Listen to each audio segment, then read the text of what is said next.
ჩვენი ამოცანა ის კი არის, რომ ყველა დავარწმუნოთ. არამედ დავარწმუნოთ კრიტიკული უმცირესობა. და ეხლა ვესტები აგიხსნათ რატომ.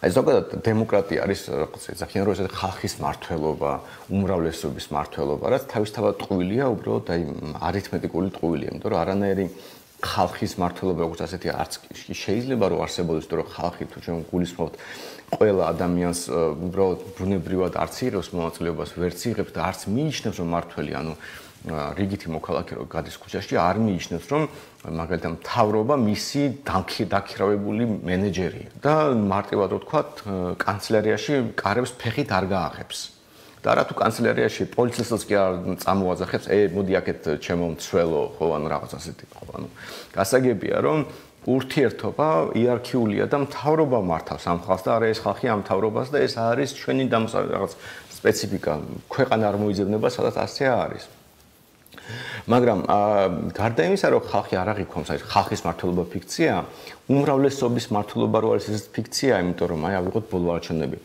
ქვეყანაში 3,5 მილიონი ადამიანი ცხოვრობს იქიდან 2 მილიონი მოვიდა არჩევნებს იქიდან ნახევარმა დაუჭერა ქართულ ოცნებას ხარი ესე იგი ყველაზე კარგ შემთხვევაში ქართულ ოცნების მხარდამჭერები არის ამ ქვეყნის მე-13-იც არ ნაკლები გამოდის 30% აი უბრალოდ რომ გვერდზე გადავდოთ არჩევნების ჩატარების რაღაც გარემოებები და რაღაც პრობლემები და ასე შემდეგ ყველაზე კარგ შემთხვევაში ქართული ოცნების მხარდამჭერები ამ საზოგადოებაში არის მხოლოდ 30%, ანუ ეს ქვეყანა 30%-ის მიერ იმართება, ანუ უმცირესობის მართლობა გვაქვს. მაგრამ ეხლა უკვე დაამატეთ ამ 30%-ს პროთ გამოვაკელით ის ხალხი, ვისაც მაგალითად უბრალოდ ჩვეულებრივად დაშინებულია ვიღაცა დააშინეს, ვიღაცა მოისყიდეს. არიან კონფორმისტები, რომელიც ერთი კონფორმისტების ნაწილი არ დადის არჩევნებზე, ანუ ეგუება იმ შედეგს, რომელიც სხვები გადაწყვეტენ. მაგრამ მეორე კონფორმისტია, რომელსაც აი ზოგადად აი მაგალითად ყველა თუ ქოცებს ადლებს მას ჩვენ კომპანიაში, ან ჩვენ სკოლაში, ან ჩვენ რაღაც დაწესებულებაში მეც იქ, ანუ სხვებთან ერთად, საკმარისია სხვები დაიყოლიო და ისიც შენ ამ ხალხისნაირად მისცემს ხმას. ასეთი კონფორმისტებიც უამრავია ქართული ოცნების ამორჩეულს შორის. დაამატეთ ამას, ასე ვთქვათ, პირდაპირ ფინანსურად დამოკიდებულ ხალხზე, რომელიც აი უბრალოდ სხვანაირად არტყენ მაგალითად სოციალური დაუცველები გაიზარდა რო ამბობენ, ამ სოციალურ დაუცველებში, რა ვიცი, 10-ობით 1000, შეიძლება 100-ობით 1000 არის ქართული ოცნების აქტივისტი უბრალოდ. და იცის, რომ როგორც კი ხელისუფლება შეიცვლება, არავინ არ დაუტოვებს მას ფულს. და რა უგულავა რო იყო ციხეში, იმიტომ რომ მერიაში დაასაქმაო რამდენიმე 1000 ნაციონალური მოძრაობის აქტივისტიო, ქართული ოცნება ამას აკეთებს, ალბათ დაახლოებით 100-ჯერ უფრო დიდ მასშტაბში, ვიდრე ამას აკეთებდა ნაციონალური მოძრაობა 2010-იანი წლების დასაწყისში. ანუ სინამდვილეში ეს ხალხი რო გამოაკლო ამ 30%-ს, ანუ მატერიალურად დაინტერესებული, დაშინებული, მოსყიდული და კონფორმისტი ხალხი რთული ახლა ზუსტი რიცხვი თქვა, ეჭვმა აქ რომ შეიძლება სულ რამდენიმე პროცენტი დარჩეს მოსახლეობის, რომელიც მართლა ქართული ოცნების ამორჩეველია და რომელიც თვითონ მიიჩნევს საკუთარ თავს მართველი გუნდის წევრად. ანუ შეიძლება ბიძნა იმაშვილი არ წარმოუდგენია თავს, მაგრამ მაგალითად ავიღოთ ქართული ოცნების რომელიც დეპუტატი. ის ხო საკუთარ თავს მართველი გუნდის წევრად მიიჩნევს, ანუ გააზრებული აქვს, რომ რაღაც ტიპის ძალაუფლება აქვს. ეს შეიძლება იყოს გამგებელია, შეიძლება იყოს ვიღაც შეიძლება აქტივისტიც იყოს, მაგრამ თვითონ თავის თავს გზნობდეს, რომ ის მართავს დანარჩენ უმრავლესობას, თორე წამოვიდნენ ქოცი და ნაცი რო აიყოთ ამორჩეველი, შეიძლება ერთ სუფრაზე ისხდნენ და ქოც არ ქონდეს აქმა, რომ ნაცს მართავს და ნაცი არ აღიქვამდეს, რომ მართულია ამ კონკრეტული ქოცის მიერ. ამიტომ თავისთავად რომელიღაც პარტიას მიეცით ხმა, არნიშნავს, რომ ამ პარტიის ძალაუფლებას იზიარებთ. ამიტომ რო შეხედოთ ამას, რომ დაფიქრდეთ ამ ქვეყანას მართავს აი ყველაზე დიდი ალბათ 5% ადამიანების, რომელიც თავის თავს აი ქართული ოცნების რაღაც ტიპის ისეთ ამორჩევლად მიიჩნევს, რომელიცაც თავის ტვინში მაინც ძალაუფლება გააჩნია. ამიტომ დემოკრატია ზოგადად არის აი ამ უმცირესობის მმართველობა. ანუ არის რაღაც შეკრული ჯგუფი, რომელსაც გააზრებული აქვს, რატომ არის შეკრული, რა არის მიზანი, რაღაც შიდა სტრუქტურა აქვს და იერარქია. და ეს ჯგუფი მართავს დანარჩენ საზოგადოებას. ყველგან ასეა საბოლოო ჯამში. ყველა დემოკრატია ზოგადად მუშაობს. დემოკრატია პრაქტიკაში არის უმცირესობის მმართველობა. ხალხს რა თქმა უნდა ატყუებენ, რომ ეს ხალხო თქვენი ნება და რაღაც და უმრავლესობა და არჩევნები და ბლა ბლა ბლა ბლა ბლა ბლა, მაგრამ პრაქტიკაში ეს არის შეკრული უმცირესობა, რომელიც ისე აორგანიზებს დანარჩენ უმრავლესობას, სხვა ფორმით, შეიძლება სიტყვით, მოსყიდვით, მუხარით, როგორც არ უნდა იყოს. სხვა ქვეყანაში სხვადასხვანაირი მეთოდი მუშაობს, ასე ვთქვათ, და სხვა მეთოდი მუშაობს ეფექტიანად. მაგრამ ისე აორგანიზებს ამ უმრავლესობას, რომ მე ეს უმრავლესობა მას ემორჩილებ. ამიტომ რომ დაუბრუნდეთ ჩვენ ამბავს, ჩვენი ამოცანას დაახლოებით ეს არის. ჩვენ 62,000 ამორჩეულში გასაგებია, რომ ყველა არ არის მაგალითად ლიბერტარიანელი იდეოლოგიურად შეკრული, რომელიც არჩევით მოსამართლეებს და პრივატიზაციის გამო ხარს გვიჭერდა. ჩვეულებრივად ჩემივე მეგობრები თუ ნათესავები ბევრი უბრალოდ ჩემს გამო აძლევდა ხმას, იმიტომ და მადლობა მათ და მადლობა ყველა იმ ადამიანს, ვინც თქვა თავისი ნაცნობი მეგობრის გირჩელის გამო ჩვენ დაგვიჭერა მხარე. ეს ბუნებრივი ნაწილია, როგორც ქოცებს ვიღაცა უჭერს ხარს, რომ ქოცი ნაცნობი დეპუტატი ყავს ან უბრალოდ რაღაც აქტივისტი, ვიღაცა ნაცებს ასე უჭერს ხარს. ანუ ზოგადად ასე ბევრია.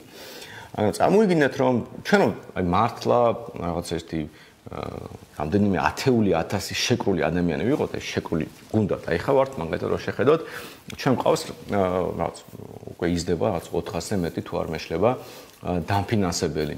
სულ რაღაც რამდენიმე თვის წინ ეს რაღაც 200 კაცამდეც არადიოდა. ჩვენ ყავს რამდენიმე 1000 ჯედერი, ანუ ადამიანი რომელსაც ერთხელ მაინც დაუფინანსებია გირჩი.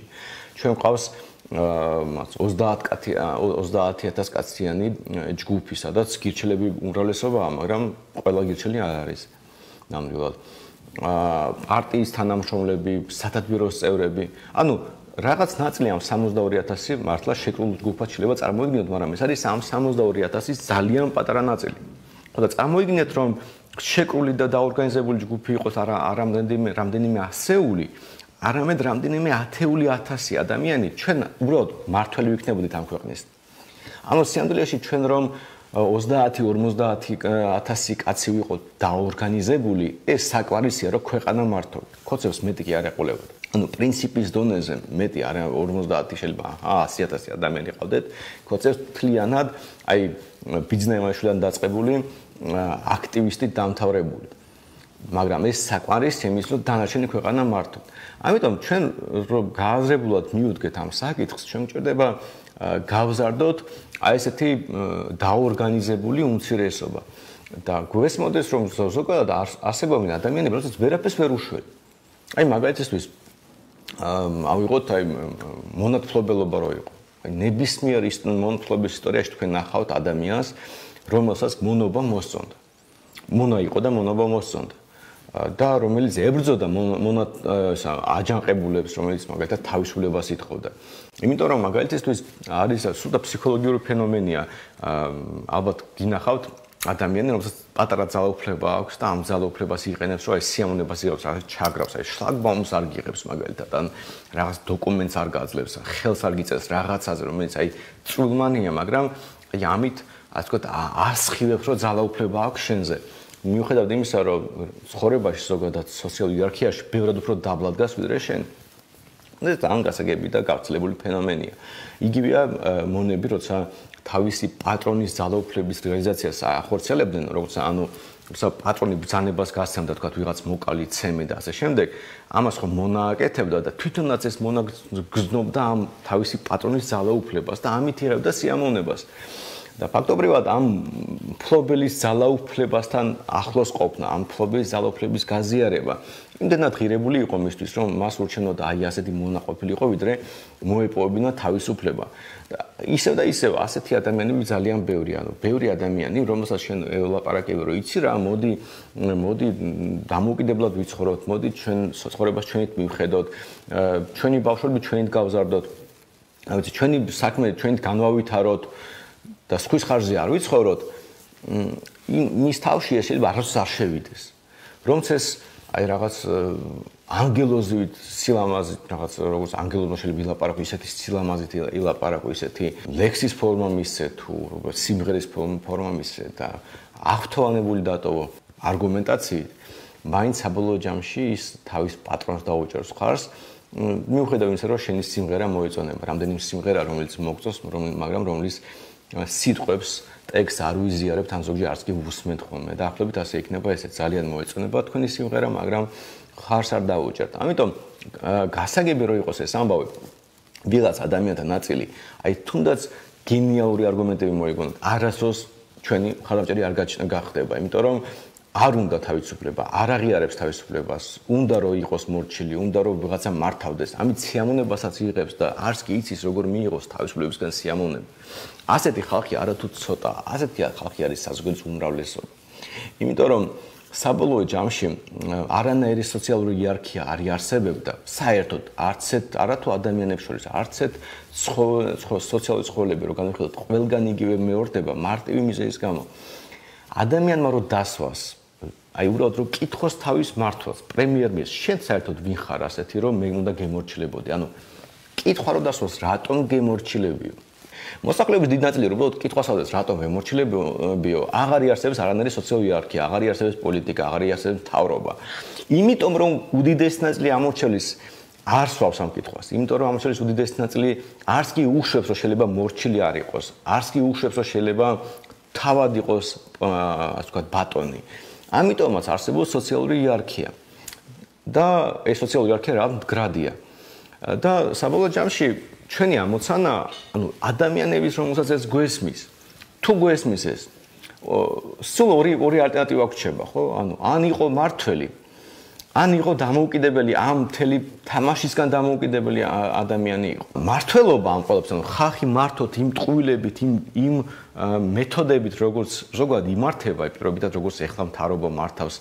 საზოგადოებას ან როგორც ჩემი კოლეგა ოპოზიციის დიდ ნაწილს უნდა რომ მართოს საზოგადოება ეს არის უბრალოდ ამორალური იმიტომ რომ შენ ამბობ რომ თქვენ ხალხო უცოდინო რომ არის კონფორმისტი ასეთი ისეთი ვიღაცას დაგაშნიათ ვიღაცას მოგისყიდით ვიღაცა თქვენ თვითონ წამოყვებით იმიტომ რომ სხვანაირად არც კი წარმოგიდგენიათ რა უნდა გააკეთოთ აი ასეთი ხალხი ხართ და ამიტომ მე თქვენ გაგძარცვავთ მე თქვენზე ვიძალადებ და ასე შემდეგ და ასე ვიქნები ბედნიერად ვიცხოვრებ ეს ერთი გზა არის მაგრამ ვინაიდან ეს ამორალურია და თუ ეს თქვენ ხედავთ რომ ამორალურია რა გზა რჩება არ გინდათ იყოთ მართული ან არ გინდა იყოთ კონფორმისტი და ძალადობის ხორბლი არ გინდა იყოთ ამორალური მართველი თქვენ გრჩებათ ერთადერთი გზა რომ იყოთ იმ ადამიანთა ჯგუფში რომელიც ამ მთელი თამაშისგან დამოუკიდებელია ანუ რაღაც გაგებით არც მათ მართავენ არც ისინი მართავენ ეს არის საბოლოო ჯამში ერთადერთი მორალურად სწორი სოციალური პოზიცია რომელიც შეიძლება გქონდეთ და სხვა საზოგადოებაში ყოველთვის მოიძებნება ასეთი ადამიანი ეს შეიძლება იყოს ძალიან სპეციფიკური ადამიანთა ჯგუფი, რომელიც მაგალითად დიდარი ადამიანი შეიძლება იყოს, რომელსაც უბრალოდ იმდენი ფული აქვს, იმხელა გავლენა აქვს, რომ მთავრობას არ უნდა მასთან ჩხუბი და თვითონაც არავის არ ჩაგრავს. ცხოვრობს თავისთვის, ერთობა და ბედნიერად არის. ანუ ძალა უნდა გქონდეთ, რესურსები უნდა გქონდეთ და მაშინ შეიძლება ეს მოიპოვოთ. ან ძალიან პრინციპული ადამიანთა ჯგუფი უნდა იყოთ, აი ამერიკაში მაგალითად ამიშების რო აიღოთ, ამიშები რო აიღოთ, არც გაწევა იმუქრებათ სავალდებულოზე იყო, სავალდებულო გაწევა, იმიტომ რომ წინამდებობას უწევდნენ არც სოფლის მეურნეობის რეგულაციებს და ასე შემდეგ.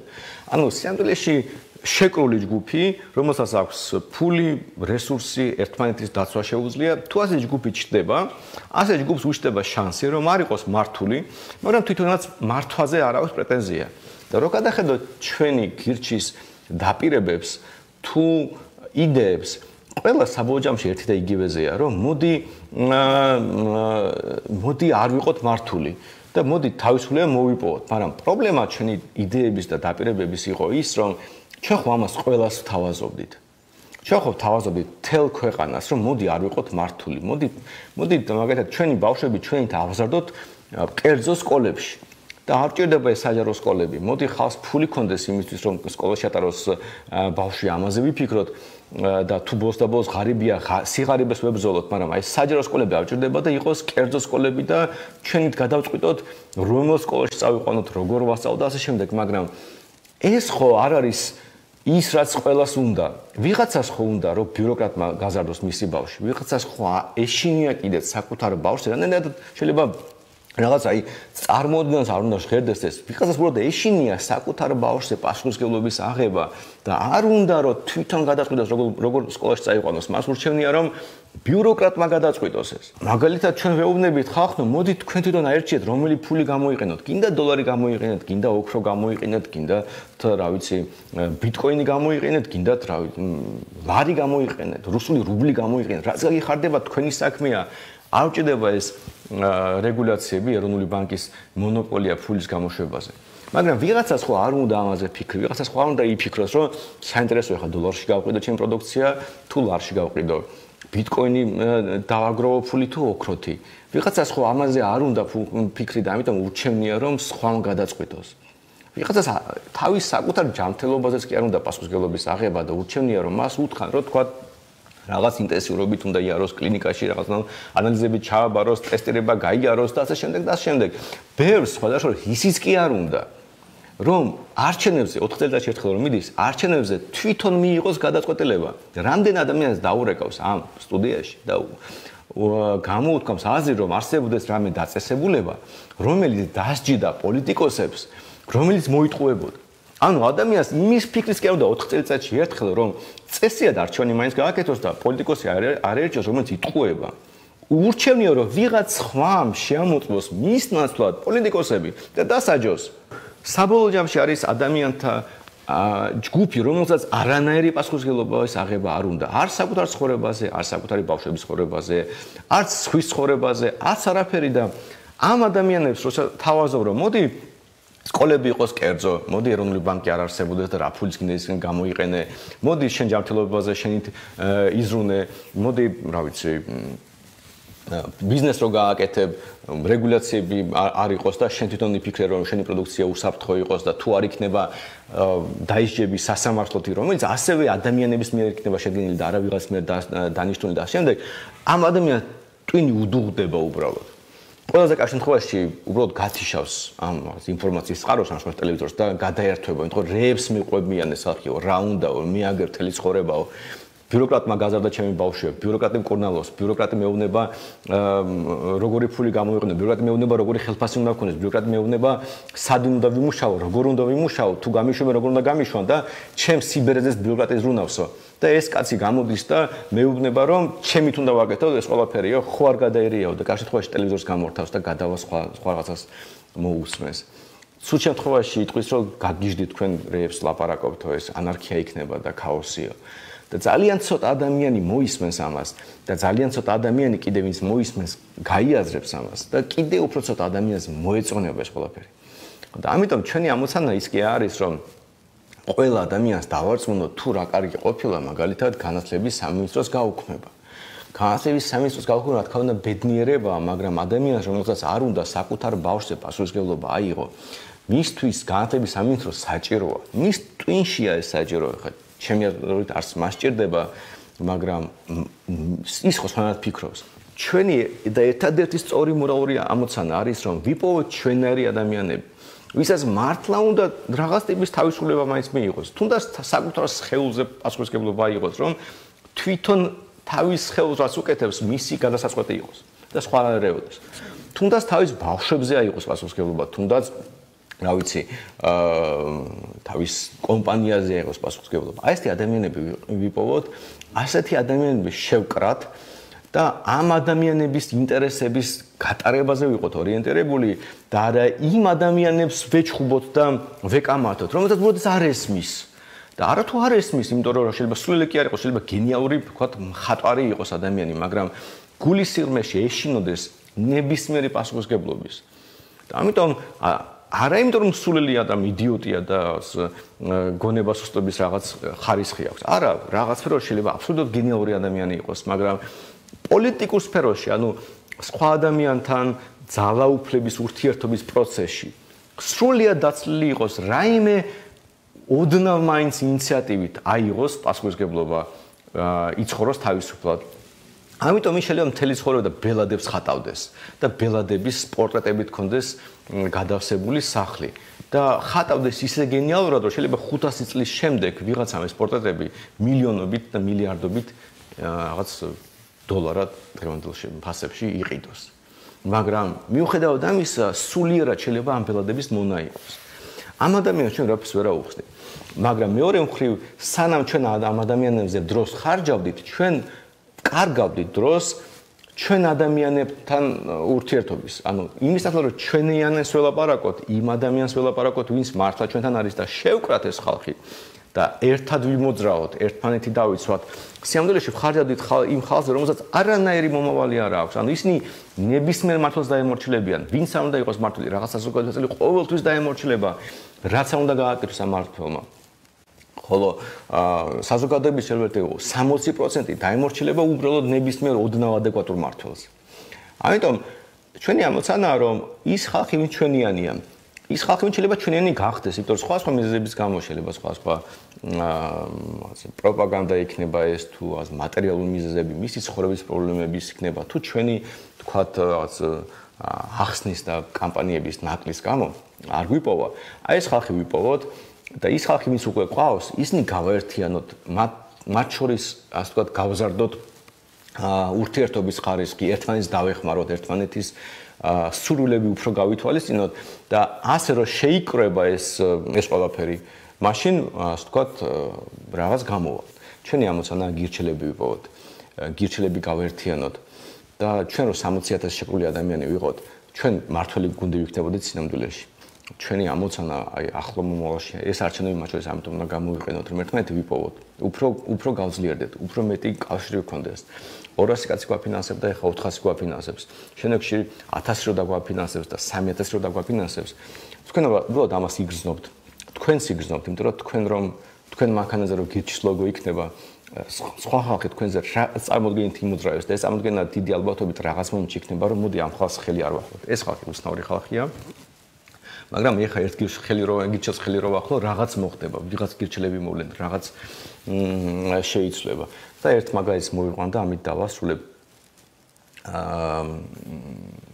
მიტინგი რო იყო ერთხელ, მახსოვს ხარდაჭერები შევიკრიბეთ და ქვევით ჩავედით მაშინ ეს პროჟექტორი ქონდა რომ ვანათებით 36 ლოგოს.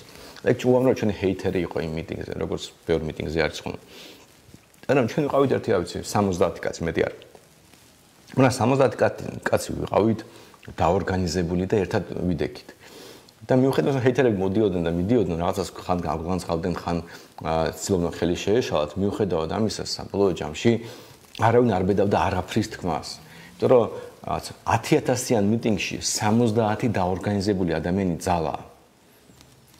და იგივე არის საზოგადოებაში.